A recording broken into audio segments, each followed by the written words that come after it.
in today's world, it's not enough to have just one qualification and be satisfied with that, and that's how you're going to grow.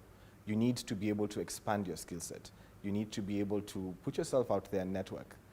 So social media is no longer just a place to go and have fun. It's actually a place to network. And you know, using that skill set and using that understanding to have your LinkedIn profile speak for you even before you arrive there, to share your thoughts. Anyone can be a thought leader now.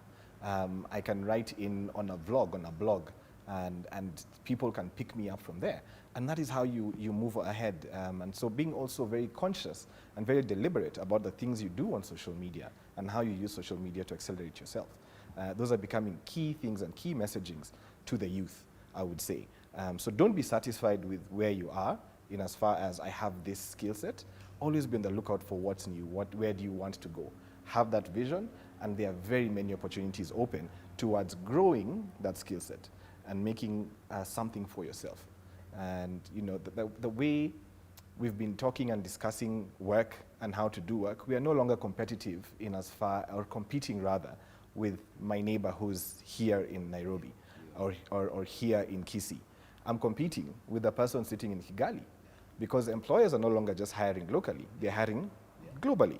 It's interesting you mentioned that. Actually, I've seen some startups and you know, keen on that remote work, and they say, you know what, we're based out of London, but you're willing to have you in Nairobi, Ghana, in the UK as well. And I was baffled, you know, to actually see that there's a keen interest, especially from young, ambitious startups, to have talent across the globe as well. Yep, and that's a key pulling factor, because then, you know, the pandemic has really accelerated a lot of things.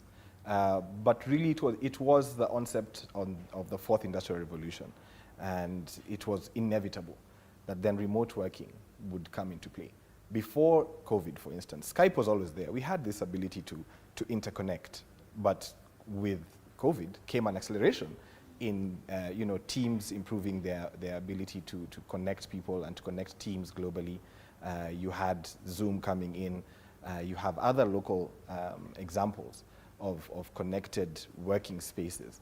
And you have the idea of shared office spaces that is coming into play. And so, you know, I can be hired in, you know, my head office is in London, but I'm working in an equally great office space sitting in Kenya because of this shared office concept. And all of these things are coming together in a time when, again, knowledge is ubiquitous, it's readily available, and it's up to me as an individual to decide what I want to take up and where I want to go.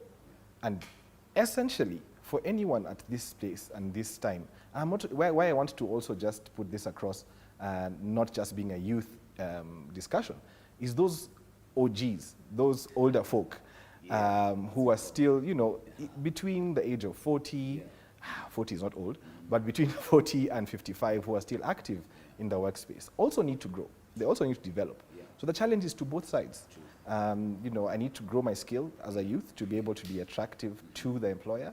The employers also need their own branding to be attractive, or to attract this new skill set that's coming out. I'm a remote, you know, employer. Please